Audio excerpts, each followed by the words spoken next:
कौन सा इनाम मैं की तैयारी आपका हिस्ट्री की क्लास में स्वागत करता हूँ।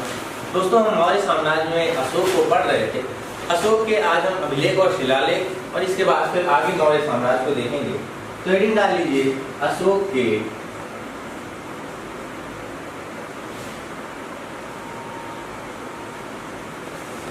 अभिलेख। हम सभी ने देखा था कि इतिहास पढ़ने के लिए हमें दोनों स्रोतों की आवश्यकता होती है, साहित्यिक और पुरातात्विक। तो पुरातात्विक जो स्रोत होते हैं उनका एक हिस्सा था अभिलेख। अभिलेख हमें जब अशोक के मिले तो हमने श्योर ये कहना शुरू कर दिया कि इस समय एक बड़ा साम्राज्य था और एक महान राजा जिसे अशोक के नाम से जाना जाता था। ध्यान से समझिएगा, अशोक के जो अभिलेख पाए गए ये दो हिस्सों में बटे हुए हैं। पहला तो इसके अशोक के शिलालेख हैं। अशोक के शिलालेख इतना आराम से समझेंगे कि चीजें एकदम बस पढ़ते पढ़ते तैयार हो जाएंगे। अशोक के शिलालेख, शिला का मतलब होता है पत्थर और लेख यानी उस पर कुछ लिख दिया गया, कोई जानकारी दे दी गई, बता दिया गया कि हमारे राज्य में कैसी उपलब्धियां हैं और राज्य की सीमाएं कहां तक हैं। ये दर्शाते थे अशोक के शिलालेख। और अशोक के शिलालेख वहां पर स्थापित किए गए जहां पर पहाड़ या पर्वतीय क्षेत्र थे, पत्थरों को काटकर उसी पर लेख लिखा दिया गया। यही थे अशोक के शिलालेख। ऐसे शिलालेख जो हैं वो 14 पाए गए हैं। 14 शिलालेख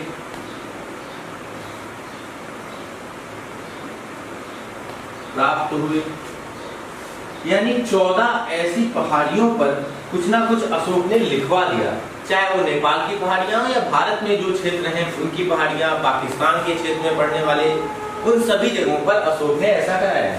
तो अशोक के शिलालेख 14 शिलालेख प्राप्त हुए। ये 14 शिलालेख मात्र 8 जगहों से प्राप्त हुए।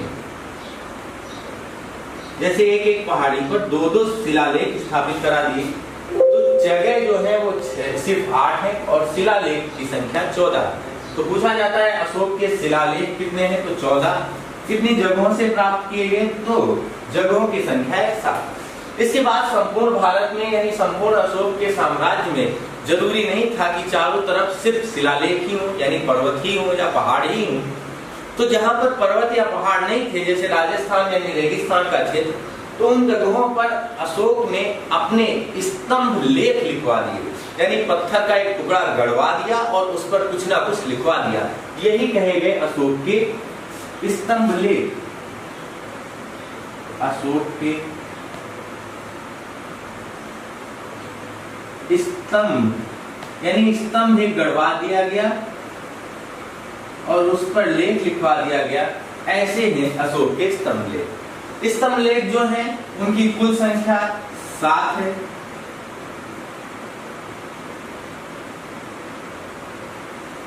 सात स्तंभ लेख प्राप्त हुए। ये जो स्तंभ लेख प्राप्त हुए हैं ये मात्र 6 जगहों से प्राप्त हुए, यानी स्थानों की संख्या 6 जगहों से प्राप्त हुए हैं। अब समझ में आपको आ गया होगा कि स्तंभ लेख क्या होते हैं और शिलालेख क्या होते हैं। अशोक के अभिलेख स्तंभ लेख और शिलालेख 2 हिस्सों में बटे थे। शिलालेख 14 है, ये 8 जगहों से प्राप्त किए गए हैं, जबकि स्तंभ लेख संख्या में आधे हैं, यानी 7 हैं, और इसके साथ साथ ही ये जो पाए गए हैं मात्र 6 जगहों से प्राप्त किए गए। ये जो आपको अभिलेख और शिलालेख पढ़ाए जा रहे हैं, इनसे अशोक के साम्राज्य की बहुत सारी जानकारियां मिली। इसके साथ साथ मौर्य साम्राज्य की बहुत सारी जानकारियां मिली। हमें नहीं पता था कि अशोक के किस पुत्र को क्या कहा जाता था। तो उस तरह की जितनी भी जानकारियां हैं वो सब इसी से हमें मिली। ध्यान रखिएगा, अशोक के एक ही पुत्र का उल्लेख किया गया है इन अभिलेखों में। उसका नाम आपको बताया गया था तीवर। तीवर ये अशोक का पुत्र है जिसका उल्लेख किया गया है अभिलेखों में। उल्लेख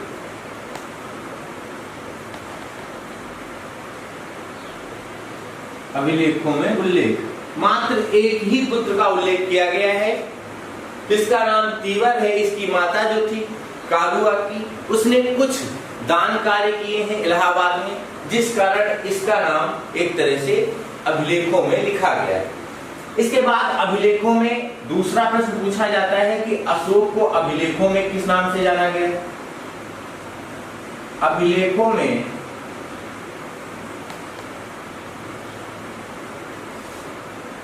अशोक को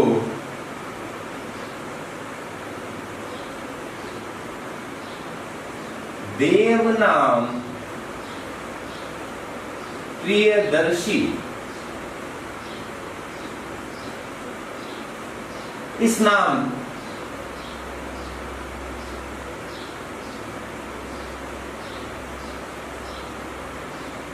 से जाना गया। अभिलेखों में अशोक को देव नाम प्रियदर्शी कहा गया है, देवताओं का प्रिय, उसको देव नाम प्रियदर्शी कहते हैं। अशोक को इस नाम से जाना गया। अशोक का जो सबसे पहला अभिलेख था, जिसे दिल्ली मेरठ अभिलेख के नाम से जानते हैं, ध्यान से समझिएगा।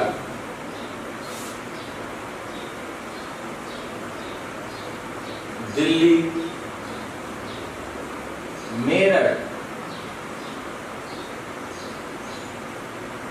स्तंभ लेख, ये अभिलेखों में स्तंभ लेख था।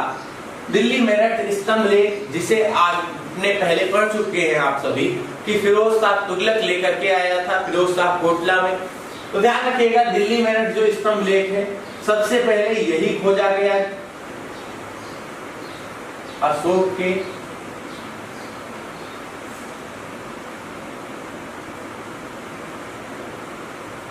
अभिलेखों में। सबसे पहले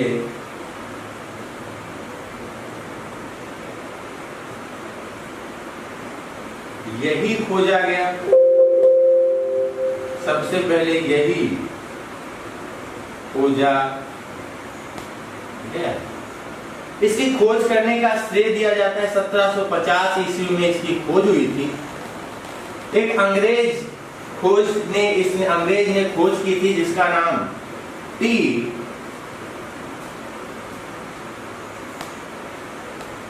फैन क्लेरर नाम, टी फैन क्लेरर ने इसका खोज की थी। इसके बाद तो अभिलेखों की खोज जो थी वो आगे बढ़ती चली गई, लेकिन ध्यान रखना इसकी खोज अंग्रेजों द्वारा ही की गई। जेम्स प्रिंसेस ने 1835 ईस्वी में अशोक के जो अभिलेख हैं, इसको नोट करके लिख लीजिएगा। अशोक के जो अभिलेख हैं,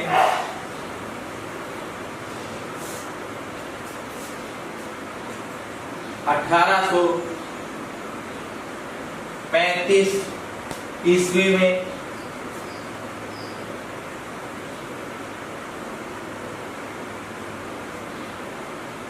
जेम्स प्रिंसेस ने अशोक के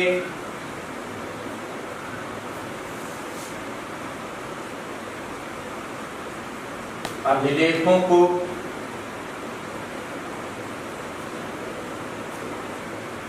पढ़ने में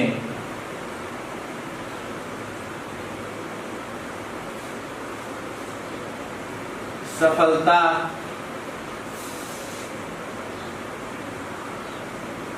प्राप्त की। इसके पहले अशोक के अभिलेख जो थे हम पढ़ ही नहीं पा रहे थे। 1835 ईस्वी में जेम्स प्रिंसेस ने पहली बार अशोक के जो अभिलेख हैं इनको पढ़ा। इन अशोक के अभिलेखों में जो लिपि प्रयोग की गई वो ब्राह्मणी लिपि का प्रयोग किया गया।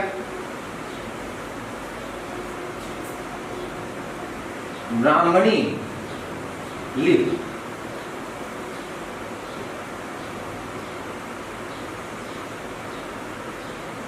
अशोक के जो अभिलेख हैं उनमें आर्यमाइक, यूनानी, ब्राह्मणी और खरोष्टी 4 लिपियों का प्रयोग किया गया। तो पूछा जाए अगर कि अशोक के अभिलेखों में किस लिपि का प्रयोग किया गया, ऑप्शन में अगर चारों दी जाती हैं तो चारों का आप बताएंगे। इसके साथ साथ यूनानी जो लिपि है इसको भी पढ़ना जानते थे लोग। इसके बाद जो खरोष्टी लिपि है उसको भी। इसके बाद जो कह सकते हैं ब्राह्मणी लिपि थी उसको पढ़ना नहीं जानते थे। ब्राह्मणी लिपि जो है इसको पढ़ने का श्रेय दिया जाता है जेम्स प्रिंसेस को। वैसे हमारी जो देवनागरी लिपि है उसका विकास ब्राह्मणी लिपि से ही हुआ है, ब्राह्मणी लिपि की उत्तरी शाखा से। तो इस ब्राह्मणी लिपि को पढ़ने का श्रेय जेम्स प्रिंसेस को जाता है। 1835 में पहली बार जेम्स प्रिंसेस ने इस लिपि को पढ़ा है। ध्यान रखना अशोक के जो अभिलेख हैं इधर लिख लीजिएगा, उसमें लिपि कौन कौन सी प्राप्त की गई। अशोक के अभिलेखों की लिपि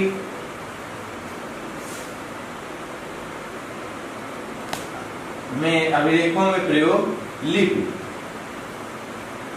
तो लिख लीजिएगा क्रम से ब्राह्मणी, इसके बाद खरोष्टी। ब्राह्मणी लिपि का विकास खरोष्टी लिपि से हुआ है।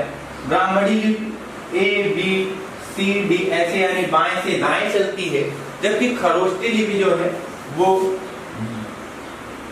खरोष्टी लिपि जो है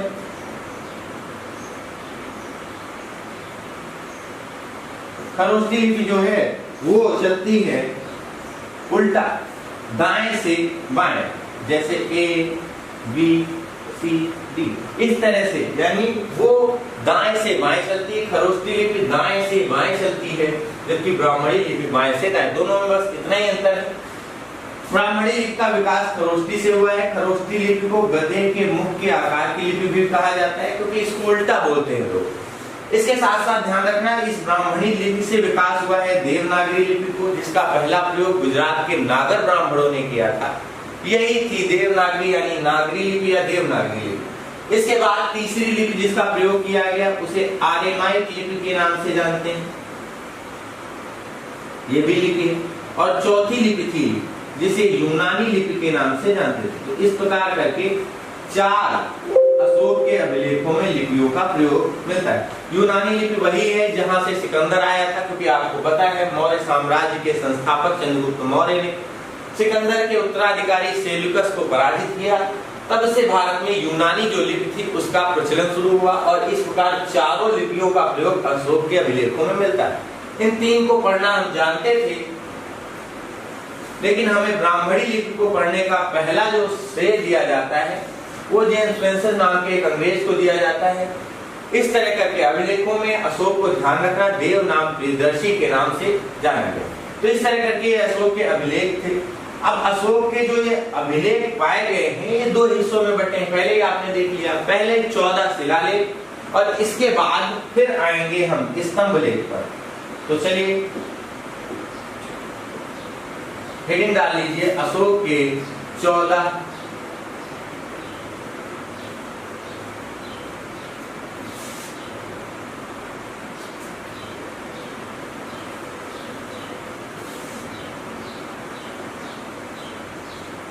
अशोक के 14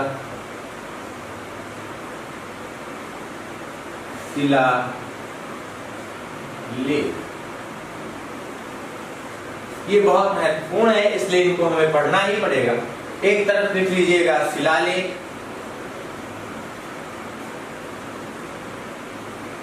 और दूसरी जगह तरफ लिख लीजिएगा जगह या स्थान। तो शिलालेख 14 पाए गए हैं, 8 जगहों से पाए गए हैं, इनको आपको पढ़ना है। पहला ऐसा शिलालेख पाया गया साबाजगढ़ी, जिसे आज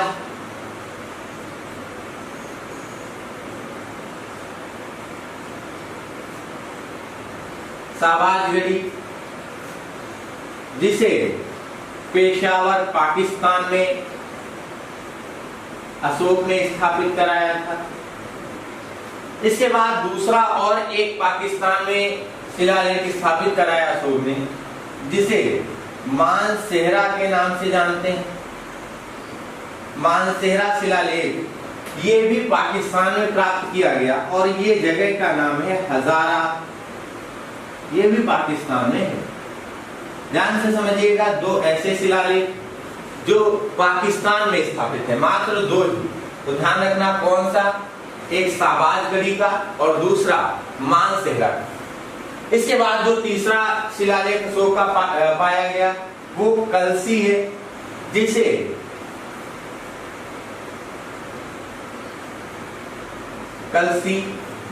देहरादून में स्थापित कराया गया। देहरादून उत्तराखंड में पड़ता है। इसके बाद तीसरा एक चौथा और स्थापित कराया गया जिसे गिरनाल के नाम से जानते हैं। गिर नस्ल की गाय जहां से प्राप्त की जाती है गुजरात, वहीं गिरनाल पड़ता है। कठियावाड़ जगह का नाम है। कठियावाड़ ये गुजरात में स्थापित किया गया। इसके बाद धौली और जौगढ़ ये दो उड़ीसा में स्थापित किए गए हैं। ध्यान से देखिएगा,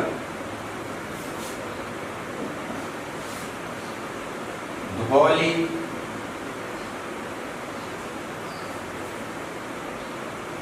उड़ीसा में है और जौगढ़ ये भी उड़ीसा में ही स्थापित किया गया है। इसके बाद एर्रगुडी ये दक्षिण भारत के आंध्र प्रदेश में स्थापित किया गया।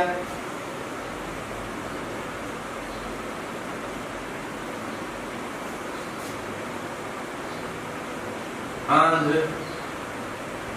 प्रदेश। इसके बाद एक महाराष्ट्र में भी स्थापित किया गया है जिसे सोपारा शिलालेख के नाम से जानते हैं। सोपारा ये महाराष्ट्र में स्थापित किया गया। ये कुल 8 जगहें आपको दिखेंगी।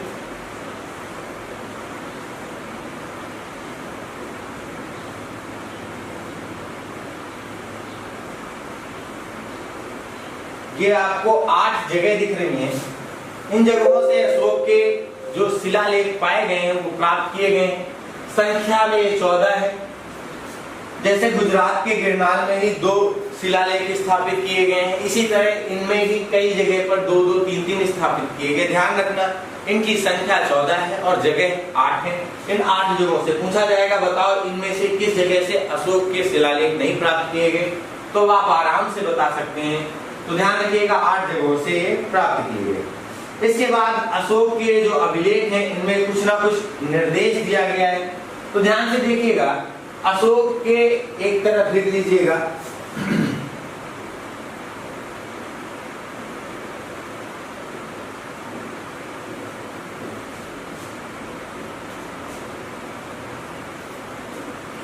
इधर लिखिएगा अशोक के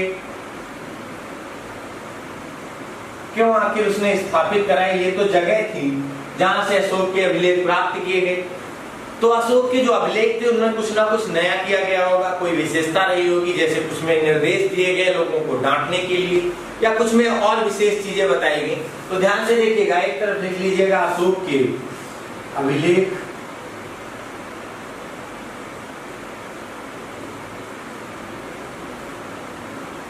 और दूसरी तरफ लिख लीजिएगा निर्देश क्या क्या दिए गए। बहुत बार पेपर में प्रश्न पूछा गया निर्देश। तो ध्यान से देखिएगा, अशोक का जो पहला अभिलेख है, अशोक के पहले अभिलेख में पशु हत्या पर रोक लगा दी गई। कहा गया पहला जो अभिलेख है उसमें कहा गया पशु हत्या नहीं की जाएगी, पशु हत्या पर रोक। इसके बाद अशोक के तीसरे अभिलेख में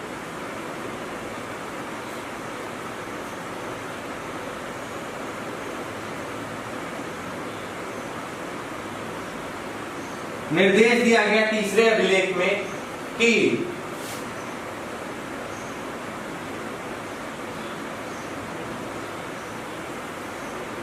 रज्जुक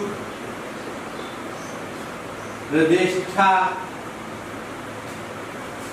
इनको समझाया गया कि एक तरह से इनको निर्देशित किया गया। ये इनकी प्रशासनिक इकाइयां हैं, रज्जुक और प्रतिष्ठा, इनके न्यायिक व्यवस्था से जुड़ी इकाइयां हैं। इनको निर्देश दिया गया कि अगर आप काम सही से नहीं करोगे तो आपको दंडित किया जाएगा। तो इस तरह करके तीसरे अभिलेख में अशोक ने किए।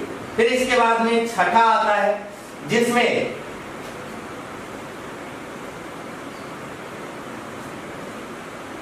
छठा अभिलेख, इसमें अशोक ने निर्देश दे दिया कि राज्य की जनता हर क्षण किसी भी समय मुझसे मिल सकती है।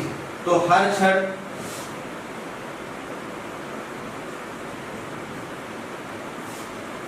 जनता को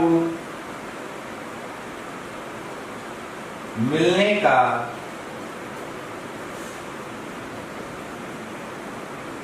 निर्देश दे दिया। इसके बाद 13वां आता है अभिलेख,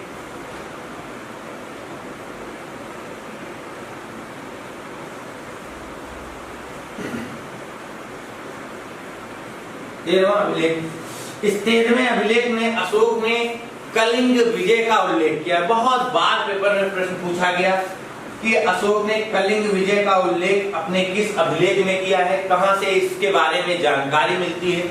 जिसके बाद अशोक ने जो कह सकते हैं एक धम्म नीति थी वो परिवर्तित कर ली, यानी उसने हत्या करना, उस पर रोक लगा दी। तो ध्यान रखना, कलिंग विजय का उल्लेख, कलिंग विजय का उल्लेख किसमें किया गया है? तो अशोक के 13वें अभिलेख में कलिंग विजय का उल्लेख किया गया। तो ये कुछ महत्वपूर्ण अभिलेख हैं और उनमें किए गए कुछ निर्देश हैं जो पेपर में बार बार पूछे जा रहे हैं, तो इनको भी आपको तैयार करना है। इसके बाद अशोक ने कुल अपने 7 स्तंभ लेख 6 जगहों पर स्थापित कराए हैं। उनको एक बार देख लीजिएगा, क्योंकि पेपर में पूछने के लिए वो भी कम नहीं है प्रश्न, वो भी बहुत बार पूछे गए। जिनमें सबसे ज्यादा तो दिल्ली मेरठ वाला पूछा गया, जिसमें बार बार ये पूछा गया कि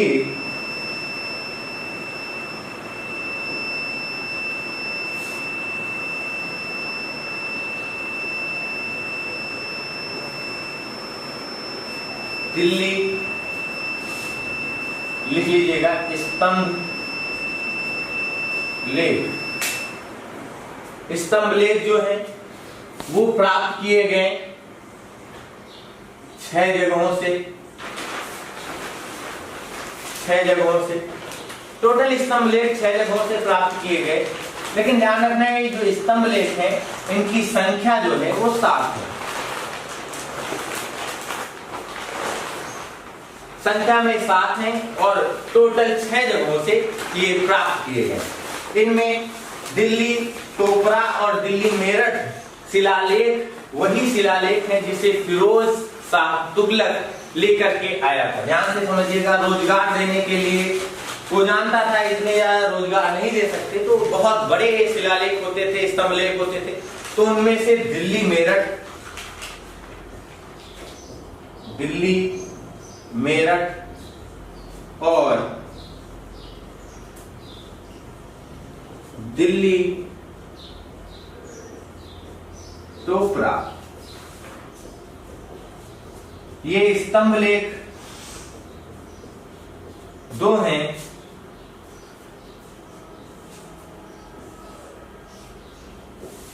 फिरोज शाह तुगलक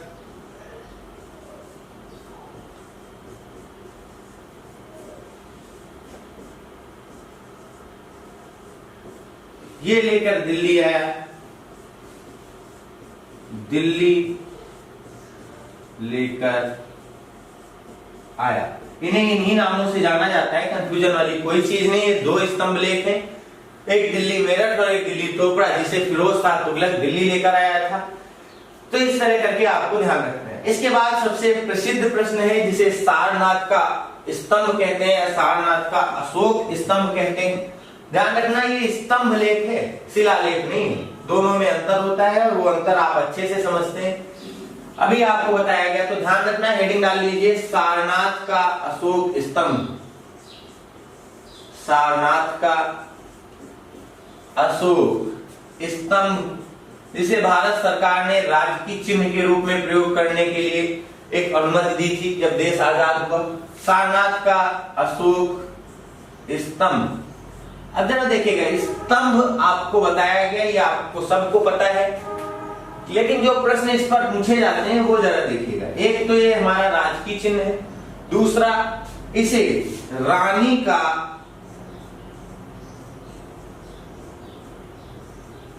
स्तंभ लेख या रानी का अभिलेख भी कहते हैं। अभिलेख भी कहते हैं। इसमें 4 शेर जो हैं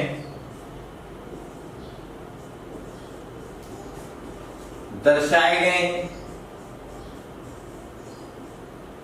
लेकिन ये ऊपरी हिस्से में है। ऊपरी भाग में 4 शेरों को दर्शाया गया, लेकिन जब आप देखते हैं तो आपको 3 ही सिंह दिखते हैं। इसके साथ इनमें कुछ अन्य जो जानवर हैं, जो पशु हैं, उनका भी उल्लेख किया गया है। क्रम से इनको पूछा गया कि किस क्रम से इनको दर्शाया गया है। तो पहला आता है इस क्रम में घोड़ा, सिंह यानी शेर, इसके बाद हाथी और इसके बाद बैल। ये 4 जो पशु हैं इनको क्रम से अशोक स्तंभ में, इस अशोक के सारनाथ स्तंभ में रखा गया है। ध्यान से समझिएगा, इनकी स्पीड के हिसाब से इनको रखा गया है। जो जितनी स्पीड से भागता है उसी हिसाब से इनको सेट किया गया है। तो ये अशोक का सारनाथ का स्तंभ लेख था, ध्यान रखना। इसे उन 7 स्तंभ लेखों में एक माना जाता है जो आपने अभी देखा था, ये 6 जगहों पर जो प्राप्त किए गए। इसके बाद अशोक के अब हमारे पास आते हैं उत्तराधिकारी। तो अशोक के उत्तराधिकारियों को आप हेडिंग डालकर लिख लीजिए। ये अशोक के स्तंभ लेख हैं, जितने पेपर में पूछे गए हैं उतना आप अच्छे से पढ़ लीजिए। इसके अलावा आपको अगर आप पढ़ना भी चाहते हैं तो आप पढ़ लीजिए, लेकिन इससे ज्यादा कभी पेपर में पूछा नहीं गया। यही चीजें अगर आपने पढ़ी हो तो आपको अच्छे से समझ में आ रही होंगी कि ये सब प्रश्न लगातार कंटिन्यू पेपर में पूछे गए कि बताइए सारनाथ का जो स्तंभ लेख है इसे किसने स्थापित कराया था। तो अशोक ने, एकदम सिंपल सी बात है, आपके सामने जो रानी का स्तंभ लेख किसे कहते हैं तभी आपको पता है। ध्यान रखिएगा, हमारे पास संसाधन चाहे जैसे हो चाहे जितने हो, लेकिन अगर हम उनका समुचित दोहन करना जानते हैं तो यही हमारी एक कह सकते हैं रणनीति होती है अच्छी तैयारी की। अब इनको आपने एक बार पढ़ा तो शायद आपको बहुत एक तरह से कंफ्यूजन लगे, बहुत ज्यादा लगे, लेकिन अगर रिवीजन में इनको रख लिया तो सब तैयार हो जाते हैं।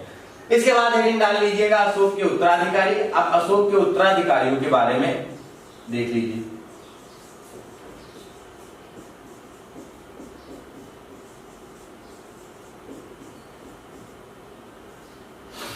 अशोक की जब डेथ हुई तो अशोक के साम्राज्य को कई हिस्सों में बांट दिया गया। अशोक ने स्वयं ही अपने सभी पुत्रों को कोई ना कोई राज्य दे दिया था, जिनमें जो जालौक था, अशोक का एक पुत्र था, उसको कश्मीर का राजा बनाया गया। ध्यान से समझिएगा,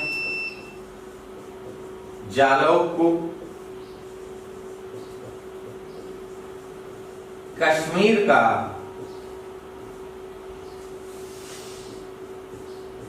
राजा बनाया गया। यहां पर नोट डाल करके लिख लीजिएगा, श्रीनगर की जो स्थापना है वह अशोक ने ही की। श्रीनगर की स्थापना अशोक ने ही की है। जालौक जो था, अशोक का जो पुत्र था, उसे कश्मीर का राजा बनाया गया और कश्मीर का राजा बनने के साथ साथ उसने, ध्यान रखना, इस कश्मीर में एक जगह श्रीनगर है जिसकी स्थापना कराई है स्वयं अशोक ने। इसके बाद अशोक के पुत्र कुणाल जो थे उनको मगध का राजा बनाया गया। कुणाल ये भी अशोक का पुत्र था। इसको मगध का जो मूल गद्दी थी, तो जो कुणाल था ये मगध का राजा बनाया गया। इसके बाद इसके दो भाई थे कुणाल के, यानी अशोक के ही पुत्र।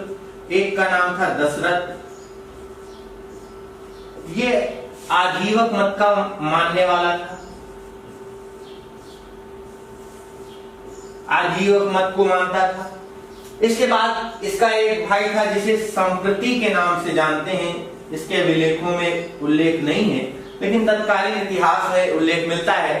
संप्रति जो है, ध्यान रखना, अशोक का ही बेटा था। अभिलेखों में सिर्फ एक पुत्र का उल्लेख है जिसका नाम तीवर था। ध्यान रखना, संप्रति जो है ये जैन मत को मानता है, जबकि अशोक जो था वो बौद्ध मत को मानता था।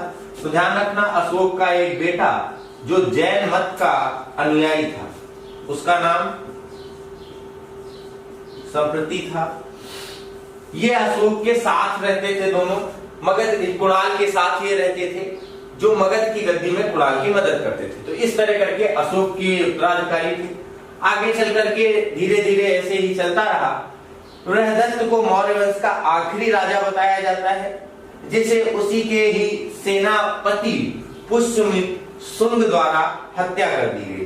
तो ध्यान रखना, उसकी हत्या पुष्यमित्र सिंह द्वारा कर दी गई। तो है इसके बाद मौर्य वंश का आखिरी राजा कौन सा था, ये भी पूछा गया। अशोक के उत्तराधिकारियों में ही आप लिखिएगा, मौर्य वंश का अंतिम राजा बृहदत्त था। मौर्य वंश का अंतिम राजा, तो ध्यान रखना, बृहदत्त था। इसकी हत्या जो है, इसकी हत्या कर दी गई किसके द्वारा, पुष्यमित्र शुंग, जो इसी का सेनापति था।